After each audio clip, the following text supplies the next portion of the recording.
Hello students, welcome to you all. So students, this is the third part of the chapter resources and development. So students, in the previous video we started the topic iron and steel industry. तो इसके बारे में हम चर्चा कर रहे थे. So today we will continue the topic. So let's start. So students, first let's see the process of making of steel. So here you can see 8 tons of coal plus 4 tons of iron ore plus 1 tons of limestone. So produces 1 tons of steel. So we can understand here that for 1 ton steel we need 8 tons of coal, 8 ton कोयला चाहिए, 4 tons of iron ore. तो जो iron ore होता है जिसमें iron के साथ बहुत सारी अशुद्धियाँ मिली होती है, प्योर पार्टिकल्स, उन्हें अलग किया जाता है. और 1 टन ऑफ लाइमस्टोन, तो इससे देखिए हमें मिलता है 1 टन ऑफ स्टील. तो देखिए क्या होता है, steel is tough and it can easily B shaped. देखिए बहुत हार्ड होता है और साथ ही इसे ईजिली शेप भी दिया जा सकता है पिघलाकर, कट और मेड इनटू वायर. और देखिए इसे काटा भी जा सकता है और इससे वायर भी बनाई जा सकती हैं, तार भी बनाए जा सकते हैं. Special alloy of steel can be made by adding small amount of other metal such as aluminium, nickel and copper. और जो स्पेशल अलॉय होते हैं स्टील के, उनमें देखिए कुछ पार्टिकल, कुछ स्मॉल पार्टिकल्स मिले रहते हैं एल्यूमिनियम के, निकल के और कॉपर के. Alloys give steel usually hardness. और देखिए अलॉय जब मिल जाता है तो ये स्टील को और ज़्यादा हार्डनेस प्रदान करता है, टफनेस और एबिलिटी टू रेजिस्ट रस्ट. और साथ ही जो जंग लगती है स्टील में उससे भी ये बचाता है. Steel is often called the backbone of modern industry. देखिए जो स्टील है इसे बैकबोन बोला जाता है मॉडर्न इंडस्ट्री का. अब देखिए क्यों बोला जाता है. Almost everything we use either made of iron और स्टील और has been made up with tools and machinery of these metals. Ships, trains, trucks and autos are made largely of steel. देखिए कई जगह ये यूज़ होता है. अगर बात करें स्टील की तो देखिए जितने भी हमारे घर में यूटेंसिल्स होते हैं, टूल्स होते हैं, मशीनरी होती हैं, सभी में स्टील का क्या किया जाता है, यूज़ किया जाता है.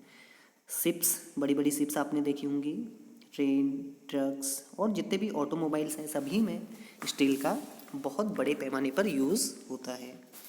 Even the safety pins and the needles. अगर बात करें छोटी से छोटी चीज़ें, जैसे आपकी पिन्स होती हैं, जैसे आपकी नीडल्स होती हैं, you use are made from steel. वो भी किससे बनी होती हैं, स्टील से बनी होती हैं. Oil well are drilled with steel machinery. अगर आपके जो ऑयल वेल्स होती हैं, जो तेल के जो कुएँ होते हैं, उन्हें खोदने में, उन्हें ड्रिल करने में, जब उनमें ड्रिल किया जाता है तो वहाँ पर भी स्टील मशीनरी यूज़ होती है. Steel pipelines transport oil. और जो स्टील पाइपलाइंस होती हैं उनसे ऑयल ट्रांसपोर्ट किया जाता है. Steel pipelines transport oil. Machinery are mined with steel equipments. अगर बात करें देखिए जो मिनरल्स होते हैं आपके, जो एक्सट्रैक्ट किए जाते हैं, माइन किए जाते हैं, तो वो भी किससे होते हैं, स्टील इक्विपमेंट्स वहाँ पे यूज़ किए जाते हैं. Farm machines are mostly steel. अगर आपके जो फार्म्स होते हैं उसमें भी ज़्यादातर जो इक्विपमेंट्स होते हैं वो किससे बने होते हैं, मोस्टली स्टील से बने होते हैं. Large buildings have steel framework. अगर बात करें बड़ी बड़ी बिल्डिंग्स में तो वहाँ पर भी जो फ्रेमवर्क होता है वो स्टील का यूज़ किया जाता है. So it is called backbone of modern industry. देखिए हर जगह इसका यूज़ हो रहा है, प्रयोग किया जा रहा है, तभी इसे बोला जाता है बैकबोन ऑफ मॉडर्न इंडस्ट्री. किसे, स्टील को. Before 1880 anno domini iron and steel industry was located where raw materials, power supply and running water were easily available. देखिए बात करें 1800 से पहले की, तो उस समय देखिए जो स्टील इंडस्ट्री होती थी वो कहाँ पर बनाई जाती थी, जहाँ पर जो आपकी इसके लिए मेन जो चीज़ें चाहिए, जैसे raw materials, power supply, running water, तो जहाँ पर ये अवेलेबल होता था वहीं पे बनाई जाती थी। Later the ideal location for industry was near coal fields, और बाद में देखिए जो इसकी आइडियल अगर एक आदर्श स्थिति कहें इसके लिए तो वो था नियर कोल फील्ड, जहाँ पर कोयला मिल जाए, एंड क्लोज टू कैनाल्स, जहाँ पर कैनाल्स हों, नहरें हों, एंड रेलवेज़ और ट्रांसपोर्ट के लिए रेलवे हो। आफ्टर 1950, देखिए 1950 के बाद क्या हो रहा हुआ, iron and steel industry began to be located on large areas of flat land near sea ports. जो आयरन एंड स्टील इंडस्ट्री थी वो सी पोर्ट्स के आसपास लोकेट होने लगे।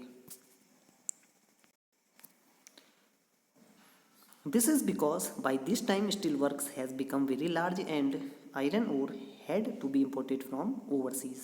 और देखिए ये ऐसा क्यों था, ये जो आपके सी होते थे उसके जो पोर्ट्स होते वहाँ पर क्यों बनाए जाते थे, क्योंकि देखिए उस समय जो स्टील वर्क था, स्टील इंडस्ट्री थी बहुत बड़ी हो चुकी थी, वेरी लार्ज, और जो आयरन ओर होता था वो भी कभी कभी इंपोर्ट किया जाता था बाहरी देशों से, जो कि ओवरसीज़ कंट्रीज़ थी। इन इंडिया, अगर बात करें इंडिया की, iron and steel industry has develop taking advantage of raw materials. तो देखिए यहाँ पर रॉ मटेरियल मिल जाता है इंडिया में स्टील इंडस्ट्री के लिए, चीप लेबर, बहुत सस्ते मजदूर मिल जाते हैं, ट्रांसपोर्ट एंड मार्केट, तो हर चीज़ है यहाँ पर।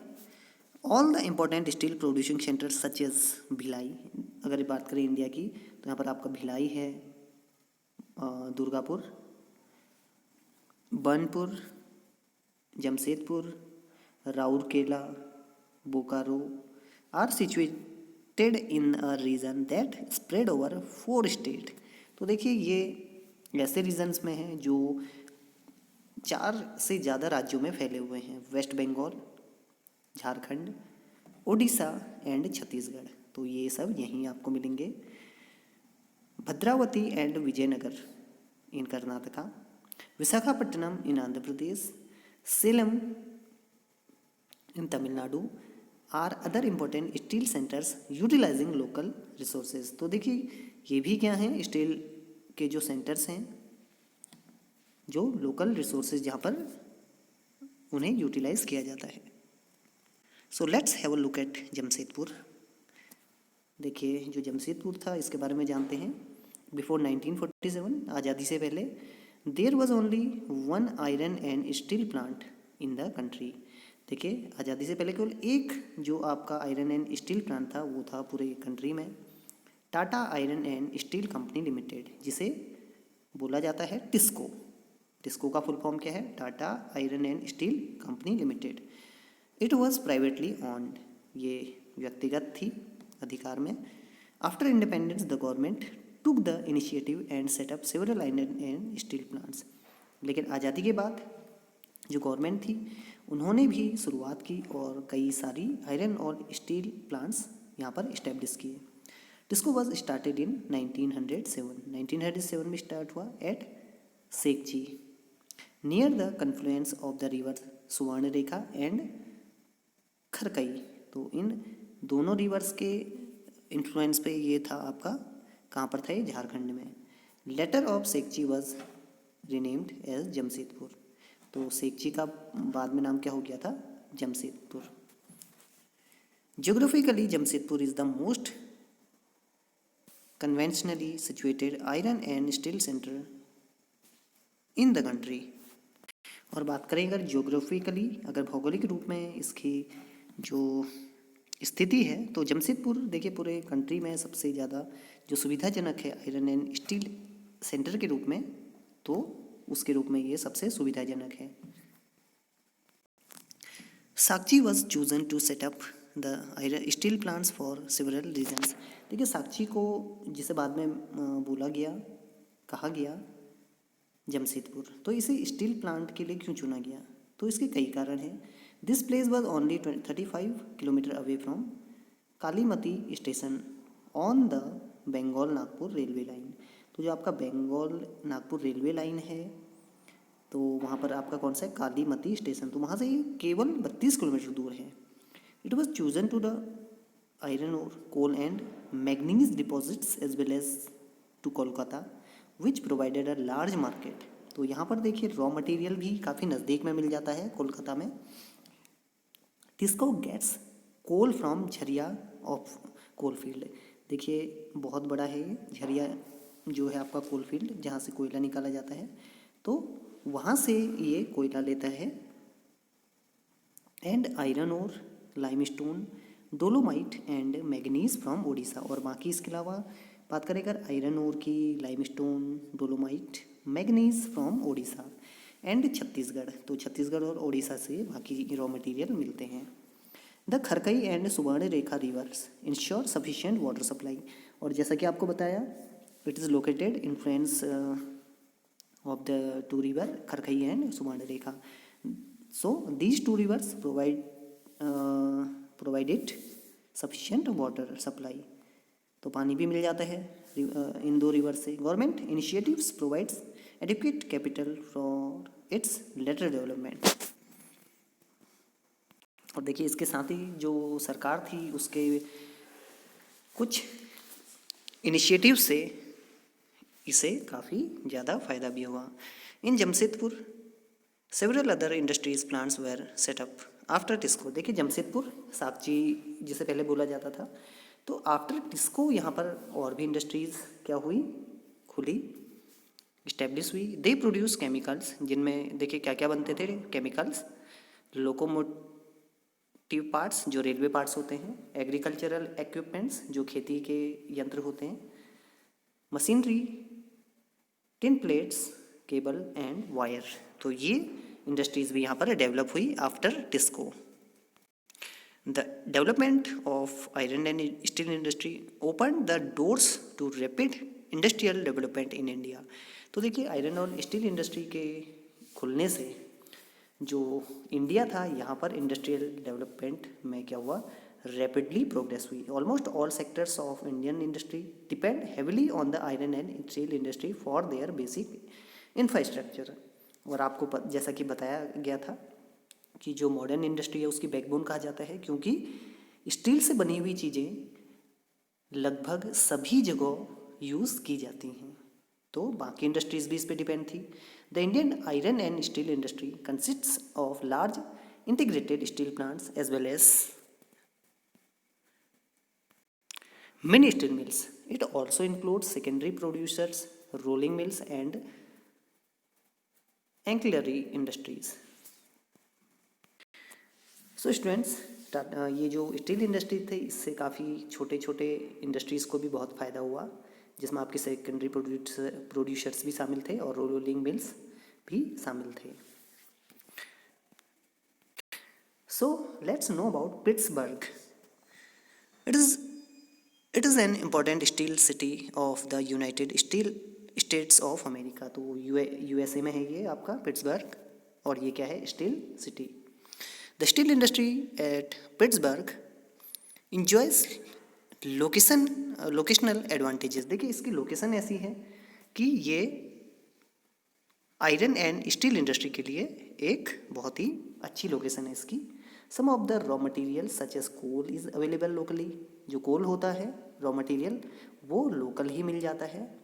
While the iron ore comes from the iron mines of Minnesota. तो यहाँ पर जो आयरन ओर आता है वो आता है यहाँ से अबाउट 1500 किलोमीटर अवे मिनेसोटा से। बिटवीन दीज माइंस, अगर बात करें इन दोनों माइंस की, and Pittsburgh is one of the world's best route for shipping और चीपली। तो यहाँ पर देखिए इन दोनों के बीच जो शिपिंग रूट है, जो बेस्ट रूट है वर्ल्ड का, तो शिपिंग यहाँ पर बहुत ही ज़्यादा सस्ता पड़ता है। The famous Great Lake waterways, यहाँ पर आपका क्या है, Great Lakes waterways trains carry the ore from the Great Lakes to the Pittsburgh area. और जो ट्रेन्स है देखिए यहाँ से फिर ये कैरी करके ले जाई जाती हैं पिट्सबर्ग में, जो आयरन ओर होता है आपका। The Ohio, the Monongahela and Allegheny rivers, तो ये जो 3 रिवर्स हैं आपकी प्रोवाइड्स एडिक्वेट वाटर सप्लाई। तो इनसे पर्याप्त मात्रा में वाटर सप्लाई यहाँ पर मिलती है आपका पिट्सबर्ग में। टुडे अगर बात करें आज की, very few of large steel mills are in Pittsburgh itself. तो बहुत बड़ी बड़ी जो स्टील मिल्स थी अब काफ़ी कम रह चुकी हैं। They are located in the valleys of the Monongahela and Allegheny rivers above Pittsburgh and along the Ohio river below it. Finished steel is transported to the market by both land and water supply. तो यहाँ से देखिए ये जो आपकी industries हैं अब काफ़ी कम हैं यहाँ पर, और जो भी हैं किसके हैं, जो आपकी 3 रिवर्स बताई थी उसके आसपास ही हैं। और यहाँ से जो स्टील है फिनिश्ड स्टील वो ट्रांसपोर्ट किया जाता है मार्केट को। और कैसे किया जाता है? बाय लैंड और वाटर रूट्स दोनों से। The Pittsburgh area has many factories. यहाँ पर बहुत सारी फैक्ट्रीज हैं अदर देन स्टील मिल्स, ये स्टील मिल्स से भी ज़्यादा है।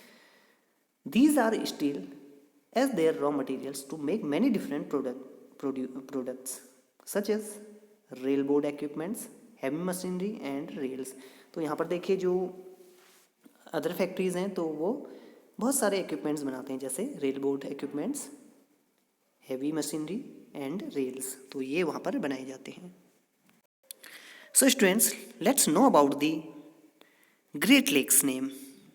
तो अभी आपको बताया गया था पिट्सबर्ग में प्रॉपर वाटर सप्लाई होती है जो यहाँ पर है, और साथ ही इससे क्या होता है, ट्रांसपोर्ट भी होता है जो आपका है water transport.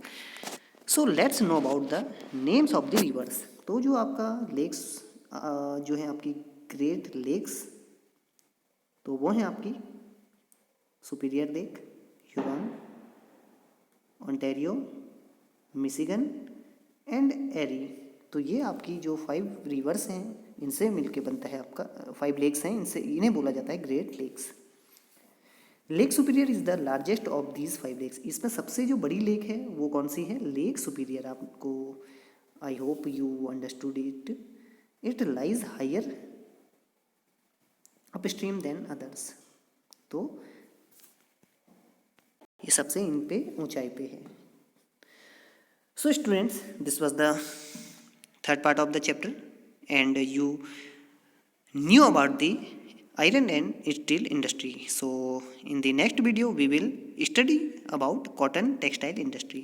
So I hope you understood it well. So thanks for watching.